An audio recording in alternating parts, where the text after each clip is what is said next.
అందరికీ నమస్కారం అండి. మన వారాహ్యమ్మకి నమస్కారం చేసుకుంటూ ఈ వీడియో ఆరంభిస్తున్నాను. ఇక ఈరోజటి వీడియోలో మన కోసం వారాహి తల్లి ఏం చెబుతున్నారు అంటే, బిడ్డ, ఈ నెల ఆఖరాలోగా నీ కోరిక నెరవేరుస్తాను. సరిగ్గా ఈ మే 31వ తేదీలోగా నీ కోరిక తీరుతుంది. ఈ అమ్మ మీద నమ్మకంతో ఒక్కసారి విను. నీ కోరిక తీరే సమయం ఆసన్నమైనది అని చెప్పిన తర్వాత నువ్వు ఆలస్యం చేయొచ్చా? కొంచెం జాగ్రత్తగా, అలాగే నిర్లక్ష్యం చేయకుండా వినమ్మా. నీ వారాహి తల్లి ఏది చెప్పినా నీ కోసమే అని నీకు తెలుసు కదా. ఇక ఈ రోజున నీ కోసం అందిస్తున్న ఈ సందేశం వినుబిడ్డ. ఈ నెల ఆఖరాలోగా నీ కోరిక తీరుస్తాను. నువ్వు ఆనందపడే సంతోషమైన శుభవార్త నీ చెవిన పడేస్తానమ్మా అని మన కోసం వారాహి అమ్మవారు ఒక అద్భుతమైన వాక్ అనేది తీసుకొచ్చారండి. ఆ వాక్ ఏంటి, ఏం చెప్పబోతున్నారని చూడబోయే ముందు మన వీడియోస్ నచ్చినట్లయితే లైక్ చేయండి. మన ఛానల్ కొత్తగా చూస్తున్నట్లయితే సబ్స్క్రైబ్ చేసుకొని సపోర్ట్ చేయండి ఫ్రెండ్స్. మంచి జాతకం చెప్పించుకోవాలి అనుకుంటే మనకు తెలిసిన ఒక గురూజీ ఉన్నారండి, శ్రీనివాసరాజు గారు. శ్రీ వారాహిమ్మ వారి ఆశీస్సులతో జ్యోతిష్యం చెబుతారు. ఎలాంటి సమస్యలనైనా మంచి పూజల ద్వారా, పరిహారాల ద్వారా ఆ సమస్య 24 గంటల్లోనే పరిష్కరింపబడుతుంది. అంతేకాకుండా స్త్రీ పురుష వశీకరణ కూడా చేస్తారు. విద్య, ఉద్యోగం, వ్యాపారం, రాజకీయ సమస్యలు, సంతాన సమస్యలు, భార్యాభర్త మధ్య గొడవలు, ఇవన్నీ కూడా ప్రాబ్లమ్స్ని సాల్వ్ చేస్తారు. అంతేకాకుండా జాతకంలో దోషాల వల్ల పెళ్ళిళ్ళు ఆలస్యమవుతున్నా, ఉద్యోగం ఆలస్యమవుతున్నా, వాస్తు దోషాల వల్ల ఇంట్లో గొడవలు, డబ్బు నిలకడగా లేదు అనుకున్నా, ఇవన్నిటికి కూడా గురువుగారు చేసే మంచి పూజల ద్వారా, పరిహారాల ద్వారా మీ సమస్య అయితే కనుమరుగైపోతుంది. మీరు నమ్మకంగా ఒక్కసారి గురువుగారికి కాంటాక్ట్ చేశారంటే మీ ప్రాబ్లం అయితే తీరిపోతుంది ఫ్రెండ్స్. నేను చెప్పించుకొని నా గురువుగారి మీద బాగా నమ్మకం కుదిరి నా ప్రాబ్లం తీరిన తర్వాతే మీకు తెలియపరుస్తున్నాను. సో స్క్రీన్ మీద కనిపిస్తున్న నంబర్కి కాల్ చేయండి, మీ ప్రాబ్లం తీర్చుకోండి. సంప్రదించవలసిన నంబర్ 9663064444. ఇక మన వారాహ్యం వారి వాగ్దానానికి వస్తే, ఈరోజు ఈ విధంగా నీతో చెప్తున్నానమ్మా. ఈ నెల ఆఖరాలోగా, అనగా ఈ నెల 31వ తేదీలోగా నా ఆశీస్సులతో, ఈ అమ్మ అనుగ్రహంతో ఒక దివ్యమైన కోరిక నీకు తీరబోతుంది. ఈ ముఖ్యమైనటువంటి సందేశాన్ని అసలు ఏమరపాటుగా, నిర్లక్ష్యం కాకుండా విను. మనసు పెట్టి ఆలకించు. ప్రశాంతంగా విను తల్లి. నీ వారాహి తల్లి నీకు ఏం చెప్పాలనుకుంటున్నానో, నీ జీవితంలో అద్భుతమైనటువంటి కొత్త రోజుగా రేపటి రోజున నీకు గుర్తుండిపోయే రోజు చేస్తాను. లోకం నిన్ను చూసి నవ్వచ్చు, నీ ఆత్మీయులు నిన్ను అర్థం చేసుకోకుండా నిందించవచ్చు. కానీ ఈ తల్లి తండ్రిగా నేను నీ ప్రతి బాధను గుండెల్లో మోసుకుంటూ వచ్చాను. నువ్వు పడే వేదనలో సగం నేను పంచుకుంటున్నానమ్మా. కాబట్టి నువ్వు ఇంకా ఇంత ధైర్యంగా నిలబడి ఉన్నావు. నీ ఇంటిలోని ప్రతి అణువులోనూ నేనే నిండి ఉన్నాను. నీవు నిట్టూర్పుగా విడిచిన ప్రతిసారి నా మనసు ఎంతో బాధపడుతుందో భయపడవద్దు బిడ్డ. నీ కన్నీటిని తుడవటానికి, నీ కష్టాల కడల్ని దాటించటానికి ఈరోజు నీ వెంట నడవబోతున్నాను. నీ మనసులోని వేదన శాశ్వతంగా అనుకుంటున్నావు కదా, అసలు కానే కాదు. నా కరుణా కిరణాలతో నీ వైపున ప్రసరించబోతున్నాయి. నువ్వు ఒంటరివి అని ఎప్పుడైతే అనుకుంటావో, నీ నీడ నీ యొక్క కంటి ముందు నేను నీకు కనిపించబోతున్నాను. అంటే ఈ అమ్మ నీతోనే ఉన్నాను అని నీకు తెలుస్తుంది. అవును తల్లి, నువ్వు పడిన ప్రతి కష్టానికి ఒక గంభీరమైనటువంటి అర్థం అనేది లేకపోలేదు. నువ్వు ఓర్చుకున్నటువంటి ప్రతి అవమానానికి అద్భుతమైనటువంటి ప్రతిఫలం కూడా ఇస్తున్నాను. నీకు నిరంతరం ఈ యొక్క కాలం తిరుగుతూనే ఉంటుంది కదా. చీకటి నుండి అమావాస్య తర్వాత వెలుగు విరజిమ్మే పున్నమి రావడం ప్రకృతి సిద్ధమైనట్టుగంటే నియమం. నీ జీవితంలో ఇన్నాళ్ళు కటిక చీకట్లుగా నిరాశ నిస్పృహలతో ఉన్నావు. వాటిని తొలగించి శుభగడియలు అనేది వచ్చేసింది. నీకు ఈ నెల ఆఖరాలోగా నీకు అంతా శూన్యమనుకున్నటువంటి రోజును నీకు అద్భుతంగా మారుస్తాను. రేపు వచ్చే సూర్యోదయం నీ జీవితంలో సరికొత్త ఆశలను, ఊహించని అద్భుతాలను మోసుకొస్తుంది. నీ విధిని మార్చే శక్తి కేవలం నా సంకల్పానికి మాత్రమే ఉంది. నీవు పడుతున్న ఈ బాధను ఇకపై నీ జ్ఞాపకాల్లో కూడా మిగల్చనమ్మా. అంతటి ప్రశాంతమైన జీవితాన్ని నీకు ప్రసాదిస్తాను. నా బిడ్డకు, నా భక్తునికి నా కష్టం వస్తే నేను తల్లడిల్లిపోతాను. వాళ్ళకు వచ్చినటువంటి కర్మబంధాలు అనేవి మానవ జన్మకు సంఖ్యల వంటివి.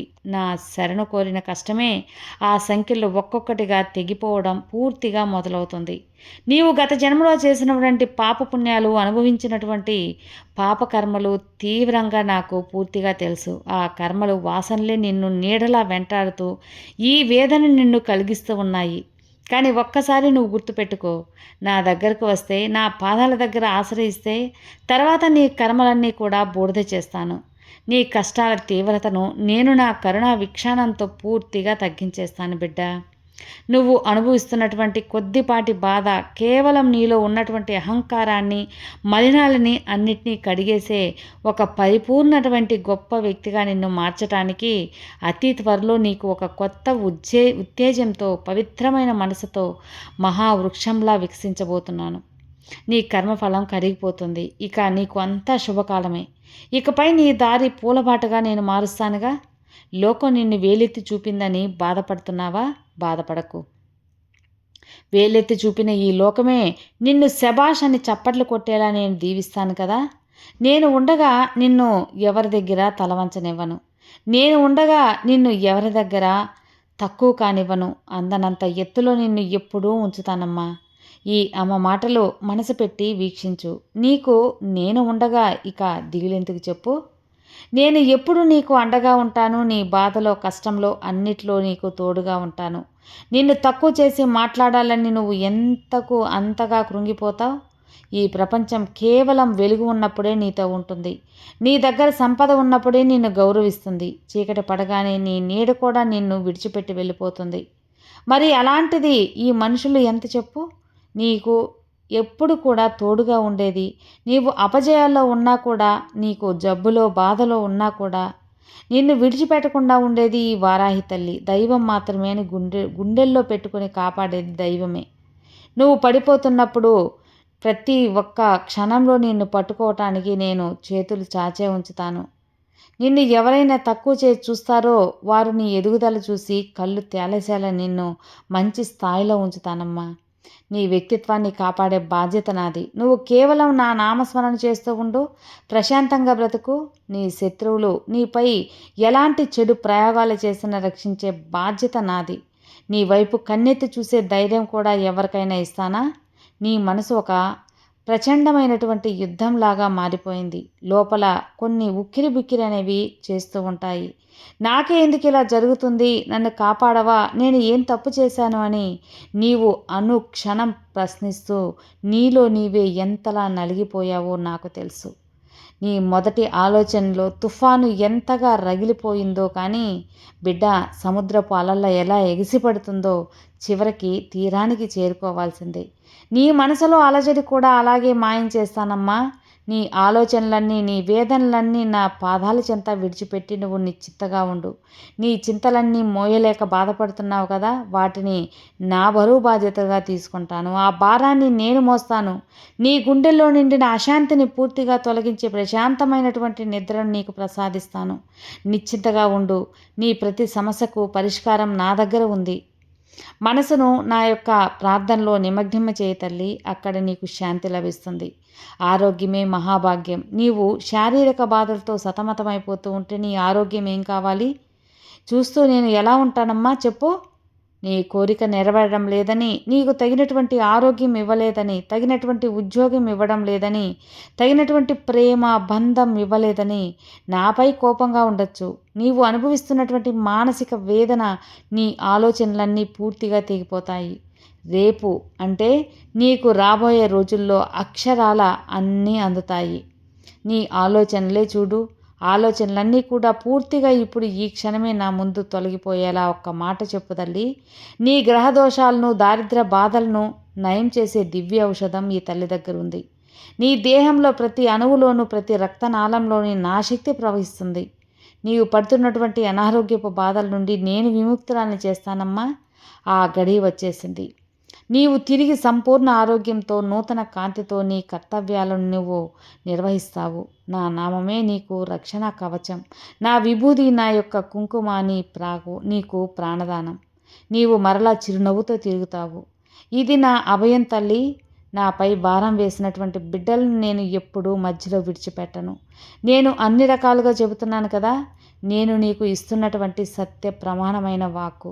నీవు అంధకారంలో పడుతున్నటువంటి నీకు తోడుగా, నువ్వు చీకట్లో చిక్కుకున్నటువంటి అనిపించిన నా అదృశ్యాలను పట్టుకోవడానికి ఎప్పుడూ సిద్ధంగానే ఉంటాను.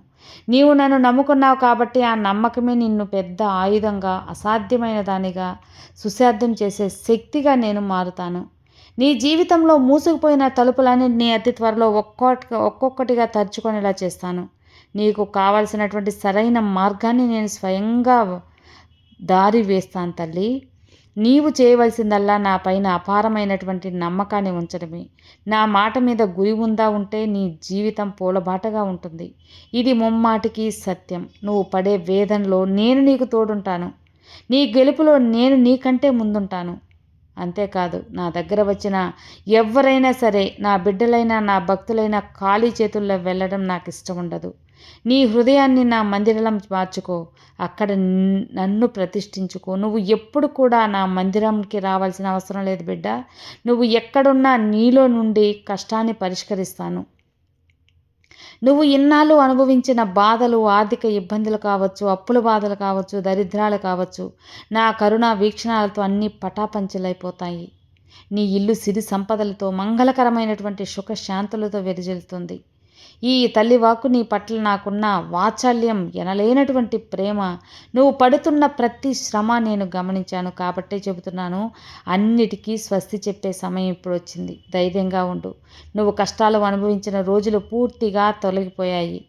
నువ్వు ఒక రాణిలా, ఒక రాజులా, నీ యొక్క ఇంటికి రారాజులా నువ్వు మెలిగేలా చేస్తాను. అందరం దగ్గర నీకు గౌరవం లభిస్తుంది.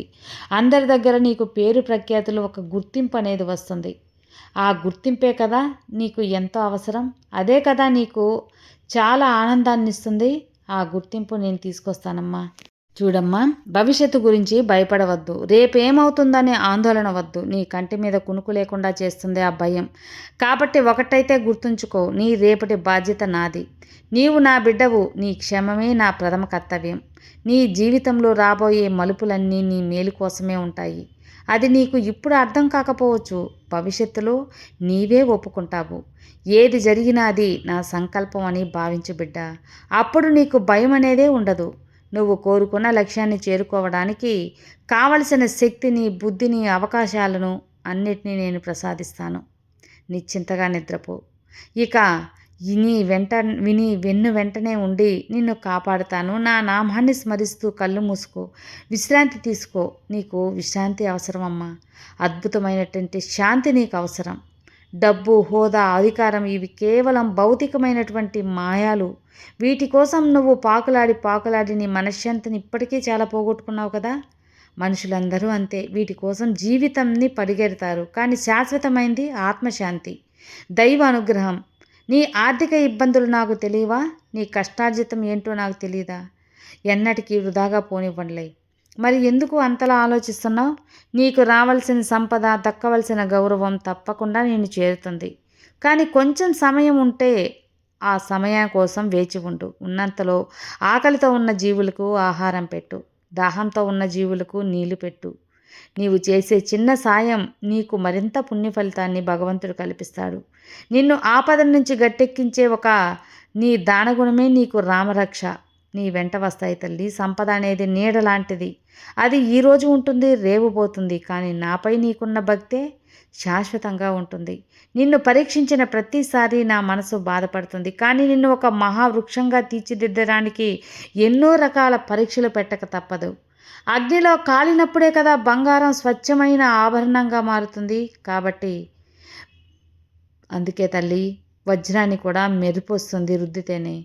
నీ కోరికలు నెరవేరడం లేదని నాపై అలిగావు. నీ సహనం నాకు ఎంతో ముచ్చటేసిందమ్మా. ఇక నేను పరీక్షించను. ప్రతిఫలం పొందే రోజు వచ్చేసింది. అతి త్వరలో నువ్వు ఊహించినటువంటి అద్భుతాలు నీ జీవితంలో జరిగేలా చేస్తాను. నువ్వు పడిన శ్రమకు ఫలితం ఇస్తాను తల్లి. నేనే స్వయంగా అందిస్తాను. నీ ముఖంలో చిరునవ్వు చూడటమే నా ప్రథమ ధ్యేయం. అదే నాకు అసలైన ఆనందం. నా బిడ్డలు కానీ, నా భక్తులు కానీ తృప్తిగా ఉండాలి. నీ కష్టాలకు ముగింపు పలికి నీ సుఖాల సామ్రాజ్యానికి నిన్ను రాణిని, రాజుని చేస్తాను. నీ గెలుపుకు నేను సాక్షి. ఒంటరిగా నాతో మాట్లాడతావు కదా. ఆ మూగ ఆవేదనలే నీకు శ్రీరామరక్షగా నీకు ఈ పలుకులన్నీ వినిపించేలా చేసింది. అంటే ఈ వారాహి తల్లి అనుగ్రహం నీకు ఉన్నట్టే. ఇక నిశ్చింతగా ఉండు, అంతా మంచే జరుగుతుంది. సర్వే జనా సుఖినో భవంతు. జై వారాహి.